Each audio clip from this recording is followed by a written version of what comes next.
Hey, good evening. My name is Minister Johnny Banks Sr. I'm the Executive Director of A Knock at Midnight. I have with me this evening Mr. Eric Carlton, who is the principal of Banner School, that's located on the west side of Chicago. I was glad he could stop by. Absolutely. Just so we want to talk a little bit about education, but before we jump in, let me tell you a little bit about A Knock at Midnight. We're located at 400 West 76th Street in Suite 206. We do quite a bit of work in the different communities in the city of Chicago, specifically around working with youth. Most of our efforts, most of our actions, most of our programs are directed at young people to help them become better equipped to live, thrive, and grow in this very, very uncertain world we live in, this uncertain time, the dangers of our city, and other things that's going on. So we have a mandate to help young people be able to think through and work through their problems, questions, issues of need, not violating themselves or others along the way. And Eric, I'm glad you're here. Glad you could come by and talk a little bit. So if you could just take a moment and just tell people what you do. Absolutely. So we run an alternative school, an option school on the west side. The actual address is 819 North Leamington, right near Laramie and Chicago Avenue. Okay. And we work with young people between the ages of 16 and 21 who are looking for a different way. Gotcha. A way to transform their lives and to matriculate so that they can move on to post-secondary education. Okay, that's good, and it's absolutely needed. You know, and I want to kind of, I guess, shape our conversation around something that information I just recently got. I recently took a group of young people on a college tour. The college tour was great. Young people sponged it all up. Not only did they have a good time with some of the activities, but to be exposed to that college life as it was taking place was great for them. But as we were sitting at Clark Atlanta, because we went to Clark Atlanta, Morehouse, and Spelman, and as we were sitting in a info session at Clark Atlanta, the admissions, I don't know if he was a dean or he was over admissions, he made a statement that it just blew my mind. He said the ratio of females to male was 33 to 1. And I just I walked away from there like, wait a minute. There are no men on campus that's staggering. Say they are men. There's some guys walking around, but we don't know what they claim. I really didn't see, and as I'm thinking about it, I really didn't see a lot of guys.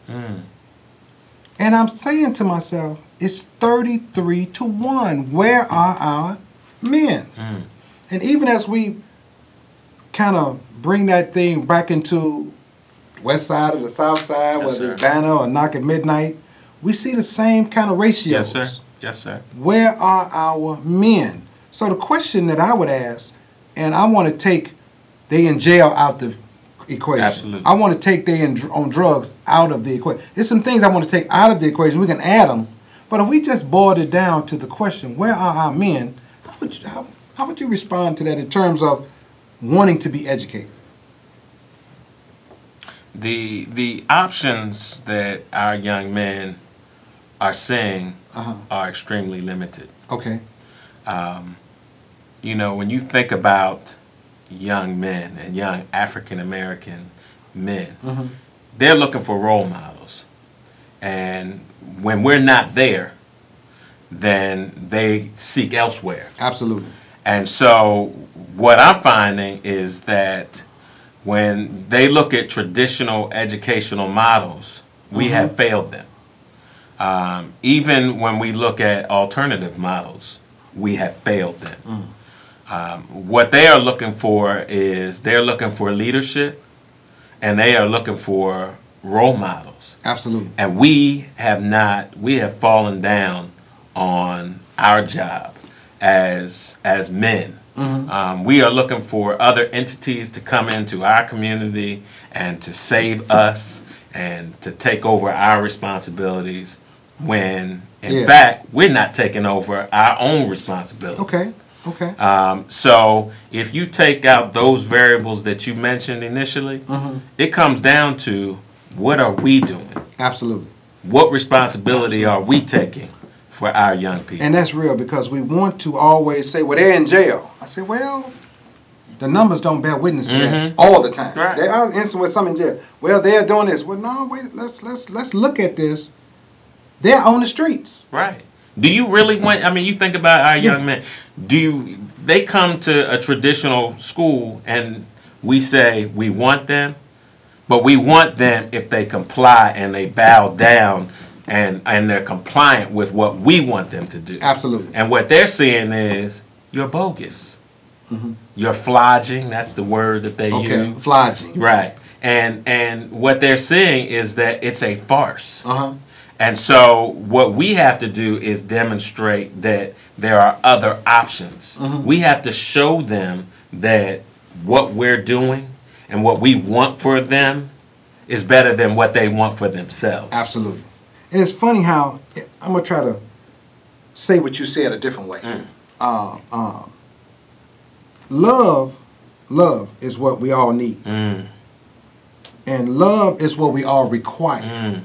But the strange thing about it, if you separate the two things, females look for love. Males look for justice.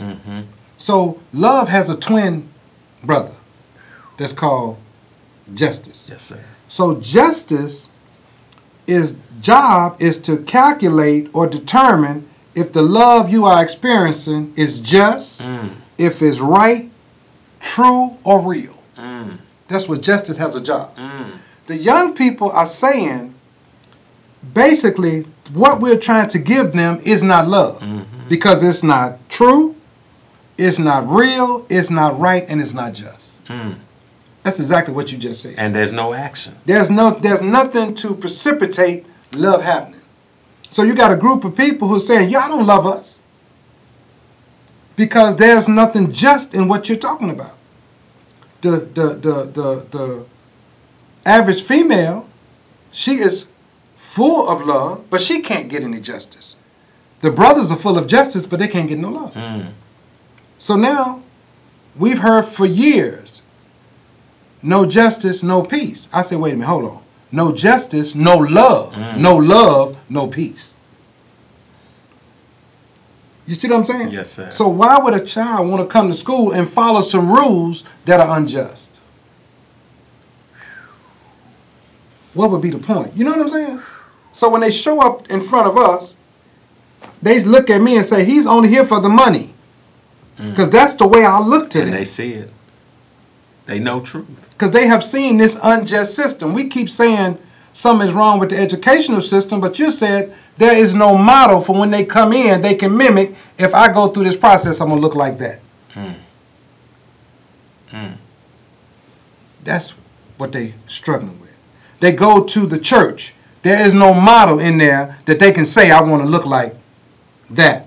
They go to government. There is no model that they can say, I want to look like that. They go to the health care, and they say, there's no model to say, I want to. They go home. There's no model to say, I want to look like that. And last but not least, they show up at the last bastion of hope, the school. No love, no justice. And they're struggling with that.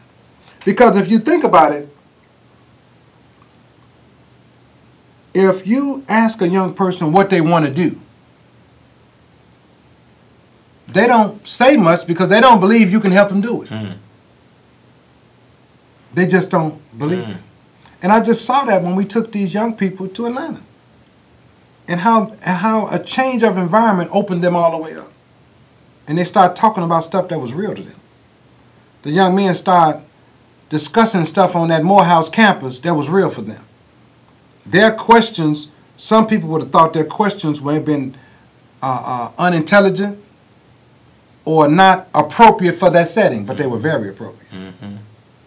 You know what I'm saying? And so as educators, you know, we have a responsibility, and I hope some of the educators at home, whether you're educating in your own home called family, whether you educating in the church called ministry, wherever you educating at, that you stop and think that what we've been doing, is it working? This is for real. Is it working? If a child is raised by two people or one for 18 to 21 years, and the end result is that young person winds up in the penitentiary or the cemetery, did your parenting work?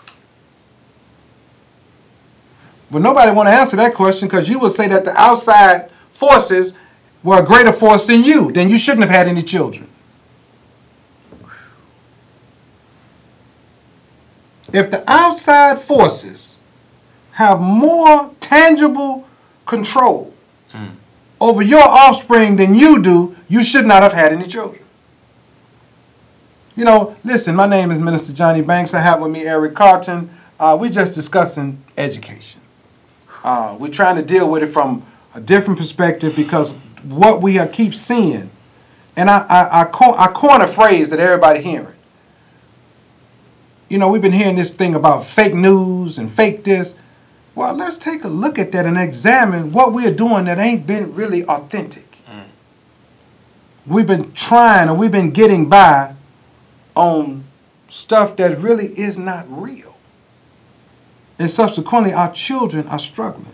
The school system around us, nobody is marching. But they're talking about closing the schools 20 days early. Nobody has a lot to say about that. I do. I'm sure you do. Absolutely. You run an educational institution that we already know is struggling, is suffering with resources, but nobody's really thinking about it. Those children being on the streets actually for a complete 90 days. And if they close early, are they going to open on time? That's the part nobody's heard about. If it closed early, are they going to have the resources to open on September the 5th, 6th, 7th, whenever they're supposed to open? We got to stop for a minute. Because if all of the resources have been sucked out of the educational institution called school, then surely all the resources have been sucked out of the family institution called home. And if there's no resources at home and there's no resources at school, then you have a collapse of a community. There's nothing else to make this community work, do what it's supposed to do. And so we're struggling, Mr. Carlton, and we're struggling. And let's change it a little bit. We got a few minutes left. In terms of education, where do we go from here? Where do you think we go from here to right this ship, to get this thing in a direction where it sails properly? I would say first and foremost, we have to put students first. Oh, wow. Say that. Explain what you mean by that. That if we say that we truly care about young people, then we have that indicates that there should be action. Absolutely. That it shouldn't be just in speech, it should be in deed. Okay. It means that we have to invest in our youth. That we can't, if we know that the issue with right now in the city of Chicago is with African American males, then that's where the resources have to go. For African American males between the ages of, I would dare say, 10 and 21. If not, then just say what you really mean. We don't care. Absolutely. And let the ship go where it's going. Okay. But if we're going to say that we truly care, then let's put the resources where they belong. Okay. And so when I think about our young people, there's a great push right now for young people to have jobs during the summer. Okay. You have a number of programs this summer for young people, and there are a number of agencies that are employing young people. But that's for the summer. Right. And that's what your agency is doing. Why isn't the city, the entire city, getting behind this group of young people? Because guess what? If the entire city doesn't get behind the young people, at some point, the young people will flip against the very individuals That's trying to who help demonstrate. Absolutely. Absolutely. So if because I kind of, I'm outside the box a lot of times in my idealism. But wouldn't it make sense if we was just in a society that cared? Then if the people say we don't have enough money for the last 20 days, when do the teachers step up and say, well, I'll volunteer some of my time? Not because I want to work for free, but because I educate people. I have no interest, and I ain't trying to say nobody got to work for free. You got no interest in working for free. But we have to do it. We have to do we it got for to young do people. this right now because I care. Now, the problem is what you just said. If we go back to what you said, love, when it's being learned, it needs a model of love. That would be modeling love. And in modeling that kind of love, the young people get justice, which they could see is real and is true. But you could not get a body of educators to work for free for nothing in the world. Ain't gonna happen. It's anti-American. For somebody who say they love teaching to go do what they love. Even if But for compensation. Before compensation. Even if somebody said, listen, we'll compensate you later, but we need you right now. No, I can't do that. Then what do we got here? So our struggle becomes, and as we get ready to shut down, when we say we care, how do we show it? When we say we love children, when we say that they are important to us, like you said, they need to see it. So we keep showing them that we don't care. So if we keep showing them that they don't care, then why would they come to school anyway? So in my not caring, I'm going to watch a whole institution crumble. And if it crumbles, we don't eat. Something wrong with that. Something. So it would probably behoove all educators that are listening. We might need to get together or individually decide or collectively decide that the schools are going to remain open no matter what. It would be in our best interest. If we're about saving lives. If we're about saving lives. And by the way, when you think about another step in which we want to go, it's about service. So if it's about service, it means it goes beyond the school doors. Absolutely. Yeah, it's great to have to work within the school building, but the real work is done outside of the school building because that's where you establish the relationships. The relationship is not just between 7 and 3 p.m. Yeah. It's when I show up at your house in the early evening, when I show up at one of your activities on the weekend. That's the real work. Absolutely. Why? Because it shows that you care. Everybody's going to show up for their job and put their 8 hours in. Again, and young people know, oh, you're expected to be here. Absolutely. I want to know, are you going to go beyond the call of duty? Will you come, if I don't show up, will you show up at my door and see if I'm okay? Yeah. It's like the city has had to hire a bunch of mentors to just engage students. And we got my brethren in the educational arena that work with kids for a whole year and don't even know who they are. Don't know what their struggles are. Don't know where they live. Don't know nothing about them. And this is the essence of what we're struggling with.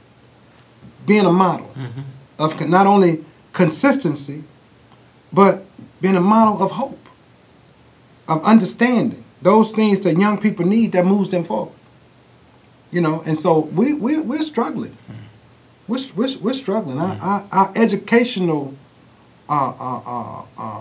system, the institution called school, is taking a hit that we don't know if they can recover from. Mm-hmm. There is the imminent closing of schools on the horizon. Elementary schools, high schools, it's right there. Mm-hmm. I was just at a community meeting where they were talking about how schools had lost 60% or 70% of the students in their area, Mm-hmm. in their catchment area, that should go to their high school. Yes, sir. They went from the high 80s in 2008 to where they had 14% in 2015. That's unbelievable. We're talking about schools that would have 1,000 students are now holding 200. Mm-hmm. Those schools are imminently closed to closing. It's just a boil down to economics. It ain't gonna boil down to, we're not gonna be able to put it on race and color. The schools are empty. African American children are not going to school. We need to find a way to get them back engaged. We're gonna have to start early. Early childhood development is gonna have to have re-engagement attached to it, because they start at an early age disengaging from school. And this is where we at. You see it on your level. I see it on my level. Yes, sir. And we have to stop and tell the truth about it. Listen, we got about 2 minutes left. Is there any closing thoughts or anything that you would just like to tell the audience about what you're doing, about Banner, about education? Well, I would like to highlight one of the programs that we have at the school, Okay. and it's called the Meta Labs. Okay. This is where our young people are starting businesses. Okay. They opened a store in the community right on Chicago Avenue. Okay. They produce products. They're making lotions and clothing and all kinds of sweatshirts and hats and scarves and makeup. I mean, these young people, candles, all kinds of products, furniture, and they're selling it. And here's the wonderful thing about it. Not only are they producing these and selling these and marketing and learning how to operate a legitimate business, but they are beginning to now hire their peers. Oh, wow. So that they are also employing other young people. Okay. And it's beautiful to see that. Wow. So their entrepreneur skills are morphing into opportunities for others. Absolutely. That's good stuff. Listen, this time goes by so fast. We sit here and we get to talking and we start dialoguing, and the time just seems to get past us. Again, I'm Minister Johnny Banks with a knock at midnight. We're located at 400 West 76th Street and Suite 206. Our office number is 773-488-2960. We got to talk so much we didn't even take a caller, but we'll do that next week. I thank you for taking the time, Certainly. Brother Carlton, to come by and just talk about education, because I think we need to dialogue a little more, come outside the box. Don't be afraid to say some of the things that need to be said, and let's find out what we can do to bless our children with what they have a God-given right to, is education. Yes, sir. Listen, our show is over, but between now and next week, may God be with you. Good night and be blessed.